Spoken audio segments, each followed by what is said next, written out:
Howie Roseman, the number 21 GM in the NFL. Now, this isn't the first list that has him ranked number 21. So I want to try to go over a little bit of a timeline here. Howie Roseman, in his tenure as general manager of the Eagles, which spans two different eras here. He had his first era with Andy Reid where he got the job. He then got pushed down the broom closet for a little while. And then he reemerged from the broom closet following the Chip Kelly era and has now become the GM again. So John McMullen is going to help us out here, 97.3 ESPN.com, Eagles insider, national columnist, FanRag Sports, NFL, and try to decipher which moves we give Roseman credit and which moves we give Roseman grief for. Because I don't know that this is the easiest exercise, John, right? I mean, he is the Sam Bradford of general managers. Yeah, no, you can, and that's one of the reasons. I haven't seen those rankings, but I did see people on Twitter going nuts about them. And one of the reasons it's ludicrous to try those rankings because there are so many different setups in the NFL. There's the traditional general manager that we all know and we all think of. And then there's organizations where coaches are in charge and they have the final say. So it's all different, peppered throughout the league. So, number one, it's an exercise in futility. But from that standpoint, you're right. As far as how things have gone in Philadelphia, we don't know who had the final say in the early Chip Kelly regime, although evidence suggests it was ultimately Chip. We don't completely know once Andy Reid sort of started having the family difficulties, how much power he lost when sort of Joe Banner took over and then Howie took over. So you're right. Until now, where we know it's Howie's show, you can argue both ways on just about every move. Right. So he got named the general manager in 2010. 2011 is the one draft that really starts the downward spiral of this Philadelphia Eagles organization. But before you go to 11, Mike, in 10, there were GMs out there, anonymous GMs out there that would say that Howie Roseman's too smart for his own good or that they didn't want to deal with him. Howie Roseman at the time. There was a perception out there because he was young. He was young, too. He was only in his 30s. He's still young. He's only 41 now, so he's still a young guy doing this. So you're right. I mean, there have been stories about him not playing nice in the sandbox with others. But 2011 is really where this organization took the dip, right, John? This is the 2011 is the Danny Watkins draft, which I think the stink of that draft went to Roseman. Should that draft have gone to Roseman or Reid? Well, ultimately, I think Andy had the final say when Andy was here. But again, it's so tough to say. I understand what you guys are trying to do with this exercise, but if you're asking me who was ultimately in charge, I'll tell you Andy Reid. I'll also tell you Howie Roseman isn't even the general manager. He's the executive vice president of football operations. Now. But, But, you know, when Andy's in charge, and you can say the same thing in Kansas City where John Dorsey right now is the general manager. Well, yeah, he's the general manager, but Andy's in charge. Andy controls. Andy has the final say. That doesn't necessarily mean he makes every decision. It's just that if he wants to overrule somebody, he can. And that was the extent of Andy when he was here. So if you're looking for the final buck, I got to point towards Andy. Right. So in 2011, Danny Watkins is the pick. General manager is perceived to be the guy that makes that pick, but in reality, head coach at that time had more power, and head coach said, GM, get out of my way. I want Danny Watkins. That's the pick. I want Jaquan Jarrett. I will draft a kicker in the 4th round. Yet the GM has the title, so the perception is that he is the one that runs the draft. Correct. And you can see it around the league. Pete Carroll in Seattle, yes, same way. He has the final say. Bill Belichick obviously has the final say in New England. So, it depends on the situation and how it's set up. Now, following that year, they in 2011, they do not have a good year. And in 2012, I remember the press conference following 11 that Jeffrey Lurie, this whole Howie had his own draft board over the years, but we really went off of Andy's board. We're now going to go more off of Howie's draft board. That seemed to be a year where maybe there was more Roseman influence on the draft in 2012, which was a much better draft. I think that's the Fletcher Cox draft, if memory serves me here. But wasn't there some sort of press conference and some sort of, Jeffrey Lurie definitively suggesting that we did not use a lot of Roseman's input in the past. We are now going to use more of that from this point forward, and that was entering the 2012 season. Yeah, and I think it was a perception to try to sort of dampen. There's always been a bit of a backlash with Howie Roseman because he doesn't have a traditional football background.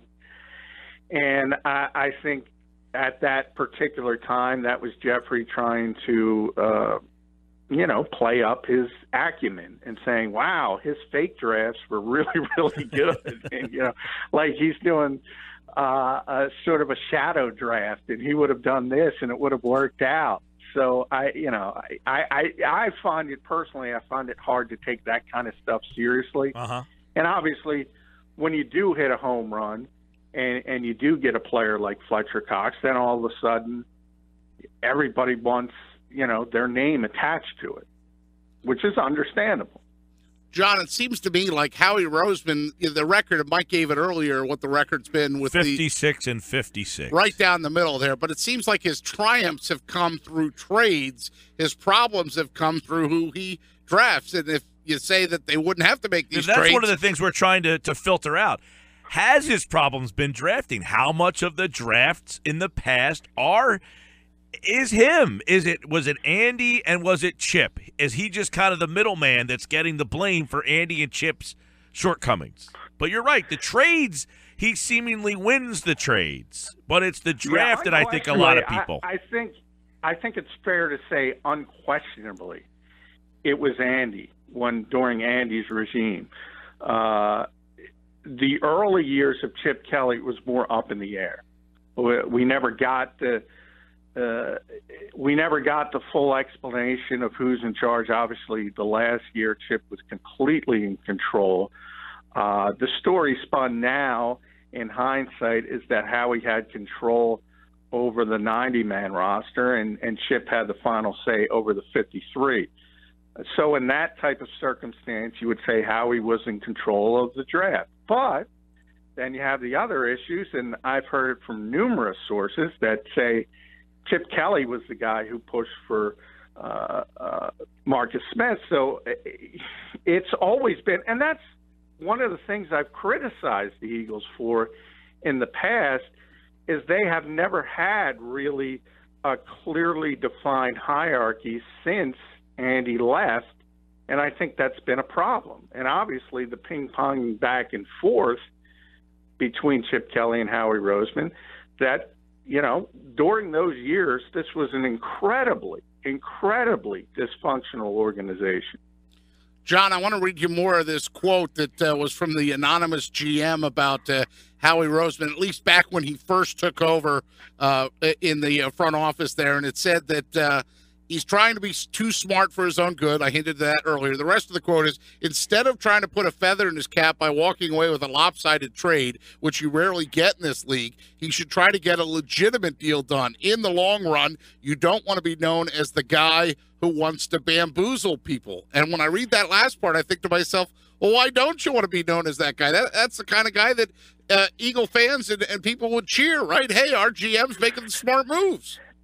Yeah, Sam Hinkie got a lot of that as well when he was running the Sixers. And, it's hard to take anonymous GM seriously, to be honest. I mean, if you want to say something, put your name on it. But as far as trying to bamboozle people, the theory in the league is if you're always trying to hit the home run and you're being, you got to do business with these people more than this one time. So that's the thought process. And the old school guys are like, you want to make a trade that everyone is happy with. But, the competitive nature takes over and you want to win. I don't think that's the worst thing ever said about any GM, that they want to win every trade. They should want to win every trade. Are they in love? Are the Eagles in love with Senior Bowl performers? Because I saw this stat, too. Since 2010, only the Ravens at 27 had drafted more Senior Bowl players than the Eagles at 26. And when you think Ravens, then you think, well, great. So the Eagles have brought in Joe Douglas. So I guess that trend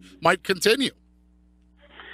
Yeah, well, you heard Joe Douglas, and, one of the things he constantly talked about was production at the college level. That's something he believes in. And, as you have Senior Bowl guys who've been there for a long time at the college level, sometimes they're more prepared. And a lot of teams, I think, are looking in that direction more so now than ever. Because they want players who've had quite a bit of an experience advantage at that particular level. And I know it's fun to look at these trends. I don't think the Eagles are saying, we're never going to take somebody younger or anything of that nature. I think it comes down to just personal preference when when the pick rolls around. But I think the bigger theme to me, this is so interesting because, Mike Sealski, for instance, great guy, like him, when at the post-draft press conference this year, Howie was in charge, and Howie, Joe, and Doug spoke together, and sort of Joe and Doug would only step to the podium when they were specifically asked a question. So, Mike wrote a column that compared Doug Peterson, the coach, to a ficus plant. And at some point, I'm like, well, what do you want? You had a coach, Chip Kelly, who was completely in charge. It was a disaster. Now you have this traditional GM, personnel chief down to the coach, where they pick the players and you coach them, and that's the traditional way to do it in the NFL. And some people aren't happy with that. So it ultimately comes down to success. If you're a success, that's the right way to do it. If you're not, it's the wrong way to do it. Take a guy like Brandon Graham, too, John, as you sit there, and I keep going back to these Senior Bowl players and the number of interest, like where the Eagles seem to fall in love with a guy. When they took Brandon Graham, that was 24th selection overall. Then they had 2 second-round picks, 2 third-rounders, so they packaged the third-rounders, moved up 11 spots to get Brandon Graham, right? At the time, a little bit of a slow start to his career, but now, as it starts to play out, he's been one of the more consistent guys. Had a great year in 2016, and yet the Roseman haters maybe are the people that look and say, well, they could have had Earl Thomas. They could have had Jason Pierre-Paul. Yeah, and exactly. For years, that was the narrative. For years, because Brandon was a slow starter.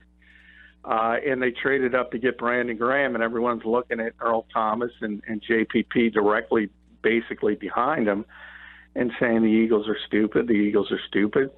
But you got to wait for it. That's why you got to wait for these things to play out.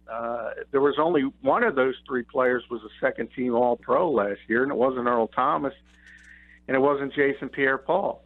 That's not to say, Thomas might go to the Hall of Fame. He obviously got injured, and certainly you can pick any draft and probably see a player. The biggest example, obviously, is Tom Brady at 199. Well, every team in the NFL passed over him consistently, time and time and time again. So you can point to all of those teams and say how stupid they were that they didn't take Tom Brady in one of the first 198 picks. Right. So, and every year it's like that. When Randy Moss fell in the draft, I think he fell to 21. You could look at the 20 teams in front of him and say, what the heck are you thinking? Well, a lot of that was Randy's off the field, right? I mean, he had a lot off the field. And Warren Sapp, same way, fell because there were whispers of a failed marijuana test and things of that nature. He turns into a Hall of Fame player. And a lot of people criticize the Eagles then for not taking him. There's always going to be, almost in every single draft, unless you get the best player, there's going to be second guessing. But I think that kind of, and one of the things, look, I'm not sitting here telling you I'm putting Howie Roseman for president signs up anywhere, or that I'm the leader of the Howie Roseman family. I'm just trying to be fair. And to me, with Howie, it seems that for every bad move, there's something to offset it and say, well, he did do this, and hence you got a 56-56 record. I mean, I'm not saying he's great, but I think that the Eagles fans and people in general are overly critical of a guy who has the opportunity at 41 years old to learn from mistakes and maybe put himself in the top half of GMs in this league. Because I'm looking at this list, there's not a lot of guys that jump off this list at you and say, man, this guy's really good. I mean, who are some of the GMs in this league that you would imagine would be in this top 5 to 6 on this list?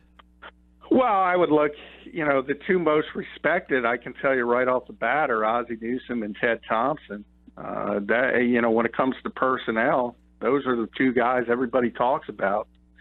Obviously, if they don't have a tremendous amount of respect for what New England does, and whether you want to call Nick Cesaro the GM or not, that's not his title. Their resume is beyond reproach. And then you have to look at what Pete Carroll and John Snyder have done in Seattle, and what they've been able to build. But again, John's not in charge. Well, you got Bill Belichick, number 1, John Schneider, number 2, Ted Thompson, number 3. So you mentioned all 3 of those guys, John. John Elway, number 4. Should have mentioned John. The Jones boys in Dallas, number 5. That's absurd. Steve Keim. Steven's done a good job. Steve Keim in Arizona, number 6. Reggie McKenzie in Oakland, number 7. Kevin Colbert in Pittsburgh, number 8. Thomas Dimitroff in Atlanta, number 9. Dave Gettleman in Carolina, number 10. John Dorsey with the Chiefs, number 11. The Bengals brigade of Marvin Lewis, Mike Brown, Kate Blackburn, and Duke Tobin, number 12. And then there's Ozzie Newsome, who you mentioned there, at number 13. Rick Spielman at the Vikings, number 14. And keep in mind, some would say Howie Roseman got the better of Rick Spielman on a trade just less than a year ago. By the way, Paul D. Podesta and Sashi Brown of the Browns, number 15. Wow, that's pretty good for those kids, considering they put together 1 in 15 team. But we'll see how it shakes out. Hey, Howie did get the best of Rick Spielman, but Rick's another guy who's tremendously respected as far as talent evaluation. I think that's way too low on Ozzie Newsome, way too high on Jerry Jones. But again, see, to me, and they put Bill Belichick in charge of New England, which is right, but they didn't put Pete Carroll in charge of Seattle or Andy Reid in charge of Kansas City. Well, what's the difference? Why are those guys in charge? They're not. Just because of his name, Bill Belichick. Right. Well, I think this is a good way. I think you're saying it, though. It's an example for the people who dislike Roseman to show that there's a lot of gray area at who makes these decisions, that maybe it's not Roseman, it's not him 100%. You know what I'm saying? I think it's a good example to show that it's not. We talked about this. Roseman has his role. He has his role. Yeah. Well, now he's completely in charge. It is fair to hold Howie Roseman responsible. Is he, though? Is he running? Joe Douglas is running the draft, though, right?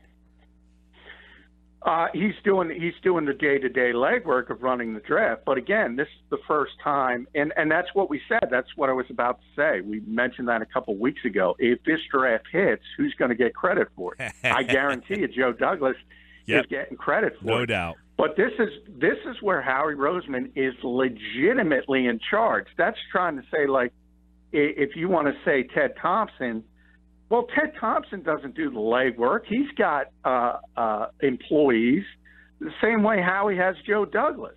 In fact, many of them, Elliot Wolf, Mark Gunkeist, get constant interviews to be future GMs and probably will be very quickly because that's how respected he is.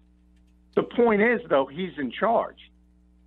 it's the same thing here with Howie Roseman. Howie Roseman's in charge. So if you're going to give Ted Thompson credit for Elliot Wolf's work, you got to give Howie Roseman credit for Joe Douglas's work. For stepping aside and letting Joe Douglas do his job.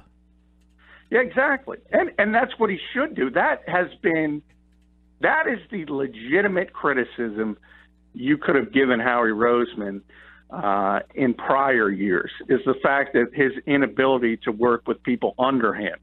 And because there have been a lot of good names and a lot of well-respected names that have come through Philadelphia and have been sort of blasted out of the organization because Howie didn't like them, basically. Yeah. And he won the power struggle.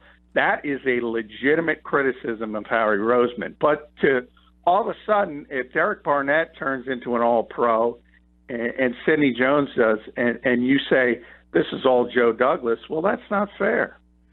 He's John McMullen, 97.3 ESPN.com. Follow him on Twitter at JFMcMullen, and make sure you check out his national column over at FanRag Sports NFL, where he's writing about LeGarrette Blount and Sam Bradford. So check that out. John, have a good weekend, pal. Hey, thank you, guys.